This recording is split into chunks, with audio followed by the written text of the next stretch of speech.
Cigarette যে কত বড় ক্ষতিকর জিনিস সেটা হয়তো আমরা বুঝি না। এই যে সিগারেট খান, আপনারা যারা সিগারেট খান তা আপনাদের মানা করে আসলে সিগারেট বন্ধ করা যাবে না, কিন্তু আপনারা একটু সেফলি খান। এই যে বাচ্চাদের সামনে বা বাচ্চাদের কোলে নিয়ে বাচ্চাদের হাতে নিয়ে আপনারা সিগারেট খান, এটা কিন্তু ঠিক না। এটা কিন্তু একটা বাচ্চার ক্ষতি করতেছেন আপনি। আপনি আপনার নিজের বাচ্চাকে ক্ষতি করতেছেন। এই জিনিসটা করবেন না। এই জিনিসটা করলে আসলে আপনারই ক্ষতি, আপনারই লস। তাই আমরা সচেতন হই যে সিগারেটটা যেন বাচ্চাদের নাগালের বাহিরে রাখি। আর খাবো সেভ করে খাই, এটা বাচ্চাদের জন্য অনেক ক্ষতিকারক। তো আমরা একটা একটা আমি আপনাদের একটা ভিডিও দেখাচ্ছি একজন ডাক্তারের। এই কথাগুলো শুনেন, দেখেন বাচ্চাদের উপর কতটা অবশ্যই এফেক্ট পরিহার করে। করতে হবে। আপনারা এটা একটু আমি দেখেন জানি বা যে শুনেন আমার যে দেশে কেমন। আইন আছে। তো আইন যখন প্রযোজ্য, ধর্মীয়ভাবে নিষেধাজ্ঞা আছে যে কোনো রকম আসক্তিতে যাওয়া যাবে না। তাহলে আমি কেন আমার শিশুকে সেই রকম একটা জিনিসে এক্সপোজ করব?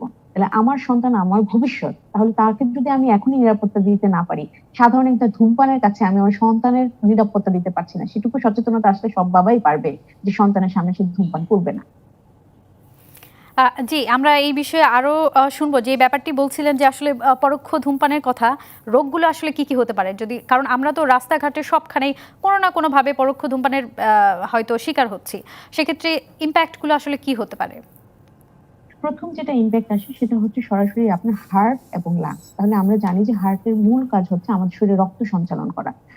রক্ত সঞ্চালন করার জন্য যে রক্ত নালীগুলো আছে, ধূমপান থেকে যে বর্জ্যগুলো আসে মেইনলি হচ্ছে আপনার নিকোটিন যে আছে, সে সরাসরি গিয়ে রক্ত নালীগুলোকে সংকুচিত করে দেয়। তাহলে আপনার যখন শরীরে রক্ত নালীগুলো সংকুচিত হবে, তাহলে একটা ভালো পরিমাণের রক্ত আপনার মস্তিষ্কে চলাচল করার সুযোগ পায়। জি, তখন ডাক্তার দেখা যায় শারমিন, একটা আমরা মানুষ এই ধূমপান বিষয়টিতে করার আছি যে পরোক্ষ ধূমপানে কি কি রোগ হয়। আমাদের দর্শকের একটি ফোন আছে, আমরা ফোনটি নিয়ে আসতে চাই। দর্শক কে আছে নাম